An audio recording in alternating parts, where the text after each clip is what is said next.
enlightenment and original wisdom are the same. We can call the original wisdom as enlightenment and non-attachment. Created wisdom is with attachment. We know about Buddha, that's why there's attachments in us to Buddha. We know about Buddha teaching by learning, by studying, that's why there's attachments in our knowing because of creation. Original truth is perfect and it is free of attachment. That's why enlightenment is forever. Original truth is forever because it is free from virus, free from attachment. Our body is attacked by disease. Computer is attacked by virus. Everything has enemies. The original truth is perfect because there's no virus, no attachment, no enemies. It is forever. My mind is not perfect. Your mind also not perfect. Our mind has to depend on our body. Our life is also have to depend on each other. That's why, because our mind and body are not perfect, that's why meditation is essential. Because of meditation practice, our mind can have connection with enlightenment, with original wisdom. That original wisdom is forever. Our mind is not forever. Only when our mind have connection with original wisdom, our mind will be free from worries and suspicion. Because of original truths are perfect. If we do not meditate, our mind will always be busy with created truth. They are not perfect. That's why no mind is perfect and no mind is safe. Our mind is unstable because he is always busy with unstable something, everything. Only when our mind have connection with the original wisdom, our mind will become free of searching for the truth. Because our mind create our body, that's why our body is depending on our mind. If our mind is free, our body is also free. Our mind becomes powerful, that's why our life also becomes perfect and powerful. Because of connection to the original truth. We must die, all must die one day, but if there's connection with original truth, no need to worry about life and death. No attachment in life and death. No attachments to just body and mind. No attachments to all living beings. No attachments, no misunderstanding of life as real, no misunderstanding of life cycle as real. No more misunderstanding of death as real. For the wisdom, body and mind is nothing to say, because wisdom is perfect. It needs no body, no mind. Only our mind and body need to have connection with the wisdom. For the wisdom, it needs not our body and mind, not our life. We will die, but original wisdom, enlightenment will still remain. Original truth is very powerful. Like the sun, in daytime we cannot see the moon and the star in the sky because of sunlight. Sunlight is very powerful. If we compare with sunlight, moonlight and starlight are not like anymore. So also, original truth is very powerful. That's why, if comparing with the original truth, created truth is not true anymore. Because of not comparing to the original truth, created truth are real. When the wisdom understand about the original truth, life is nothing to say, nothing to like or nothing to dislike. Life is life only. Death is also death only. No need to fear.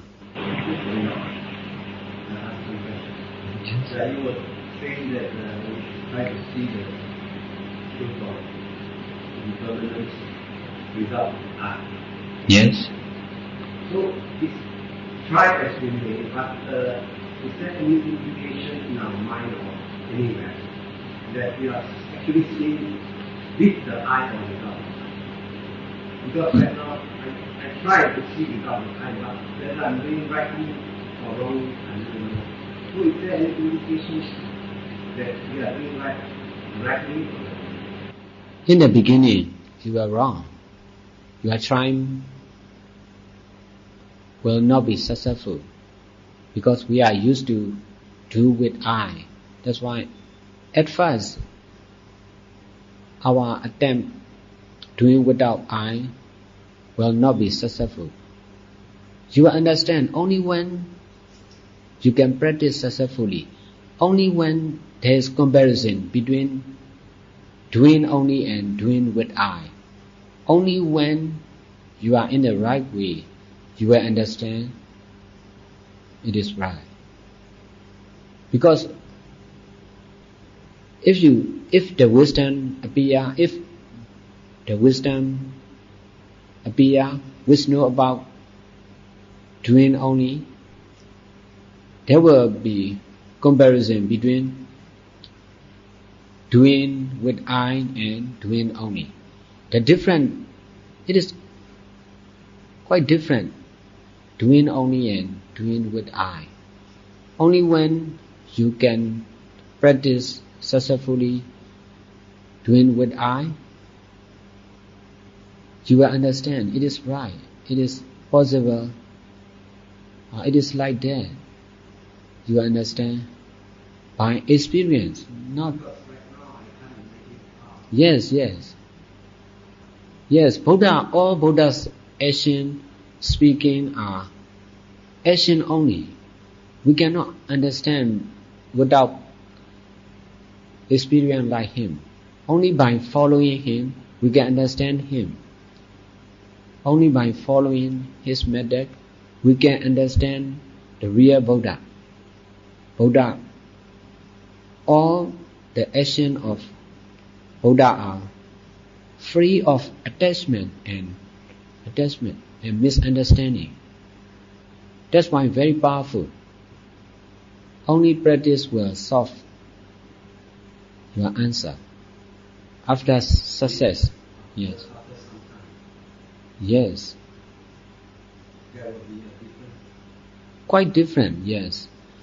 Doing with eye is, if doing with eye and doing only, we understand doing with eye. Everybody understands doing with eye. But Doing only is very, very power saving and very powerful. Doing only is using limitless power. Doing with Ain is using limited power. Quite different. Because of we cannot go beyond limit. That's why we are always doing with I, doing with this and that, using this technique, that technique, using time and using place. How long we must practice?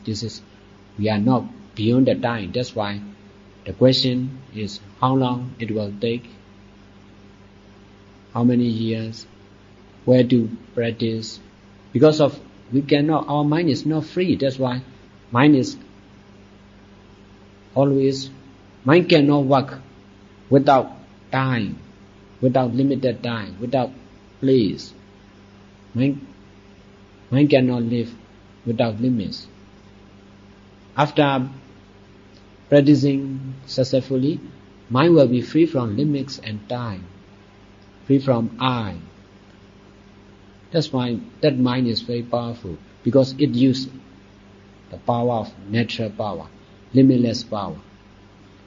Our mind is, even that state, the original mind, what Buddha say appear. Our mind is just created mind only. That's why not powerful, just normal. One thing I'm not sure about is you say impermanence, impermanent nature. Yes. So, could you just say a few words about what you mean by impermanent nature? What is impermanent nature? You must accept just impermanent nature, not this, not that. Not think of what is this. Not to think why it is. Just accept impermanent nature without no more question. Just only accept, not reject this and that. Accept only impermanent nature. So when you talk about impermanent nature, it's hard for me to understand what impermanent nature is unless it's in reference to a thing. Because you can say, this paper is impermanent. I take a match, I light this paper, it burns up, it's gone. Or these glasses are impermanent. Sooner or later, they'll get lost, they'll get broken, they'll get destroyed. My mind is impermanent because it arises and passes away. But if I just say impermanence, impermanent nature, and I don't relate it to anything, it's very hard to understand impermanent nature, because impermanent nature does not refer to Nirvana. Nirvana is beyond all formation, sankharas, as they say. But all sankharas are impermanent. So, at least from the understanding that I have of Buddhism is that we learn about impermanent nature from analyzing things. Then, once we see them as impermanent, we realize we lose our attachment to them, because we understand this bottle arises and passes away, or this water will disappear. But I have a hard time, personally, trying to apply the concept of impermanent nature without understanding its relationship to formations, to the existence of things. Do you understand what I mean? Yes. I don't know how good your English is. Just accept impermanent nature without analyzing, without witness. You need witness, eye witness, of mind, understanding of your mind. The original impermanent nature is beyond your mind, beyond your brain. That's why you are searching the truth with I. That's why you must accept the truth without I. No more testing, no more weakness, no more understanding. Just accept the truth as the truth only. Sometimes people can get confused Yes. about what the truth is. We want to accept the truth, we may accept the wrong truth. We may accept the created truth, the relative truth. And if we confuse that with ultimate truth, then we're deluded. We have wrong views. Yes. So, this is why I asked the question. Because I don't quite understand how we can accept impermanent nature without having it deal with things. You know, it seems impermanent nature does not refer to Nibbana. Nibbana is beyond things. But if we talk about this world, time and place, of people, of kalapas, a group of kalapas arising and passing away, of mind and mental factors, these are all impermanent.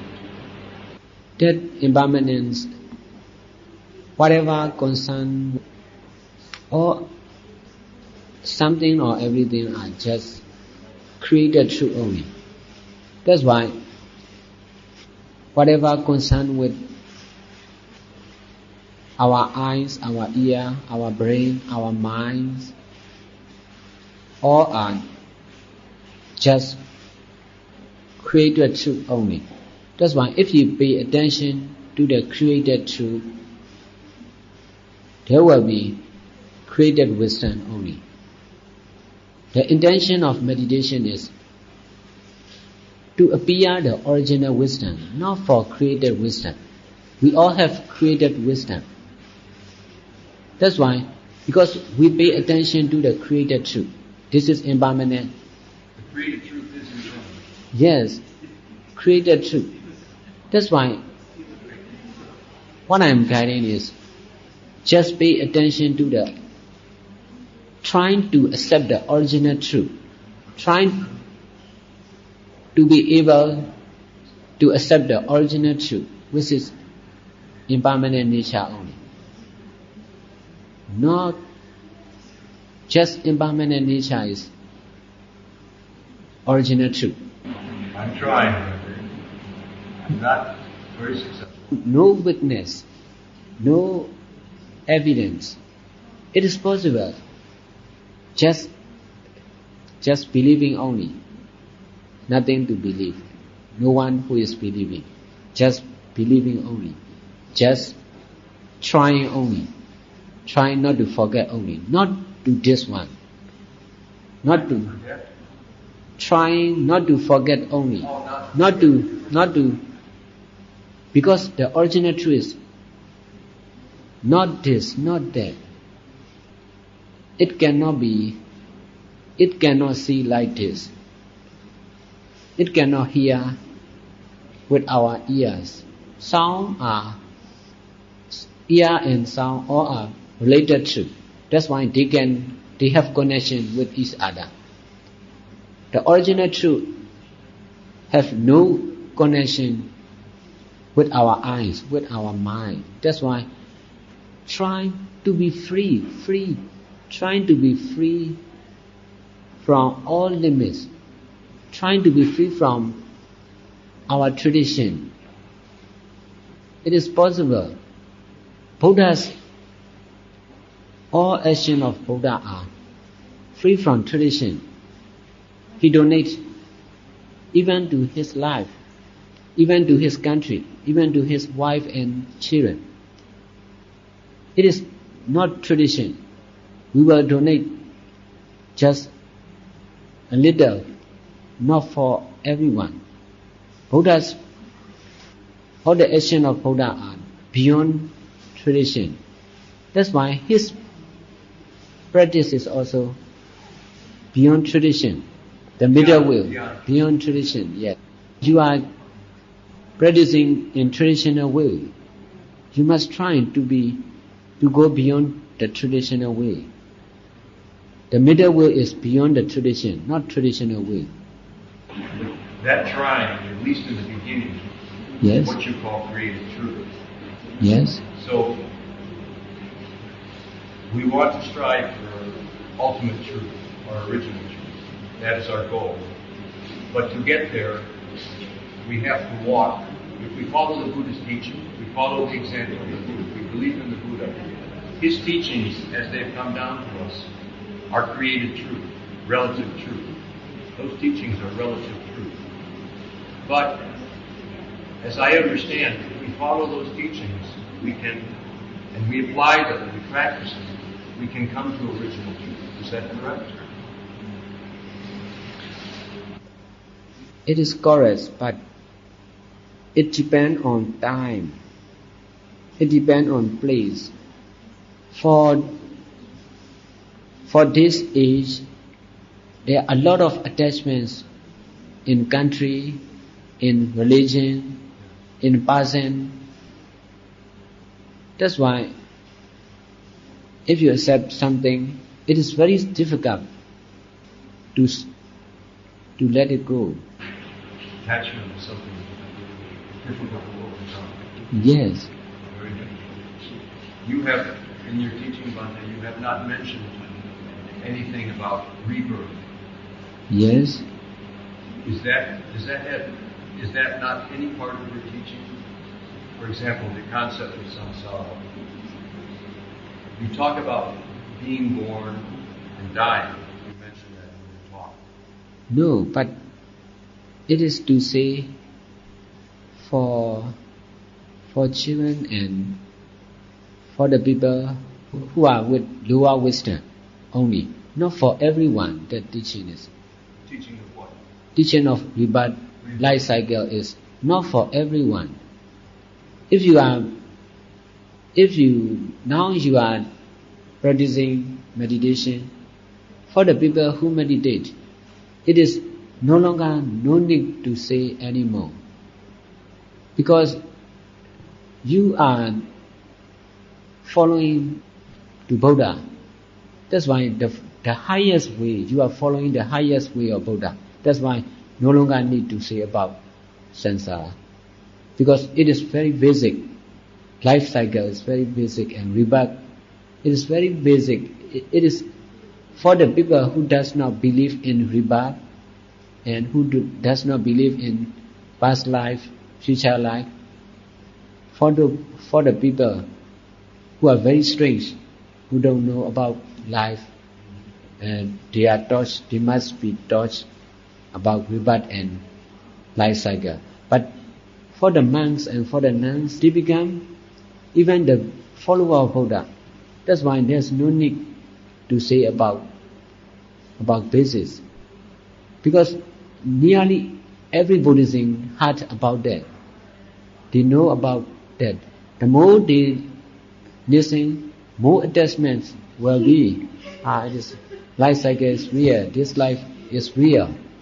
That's why I do not say about life cycle.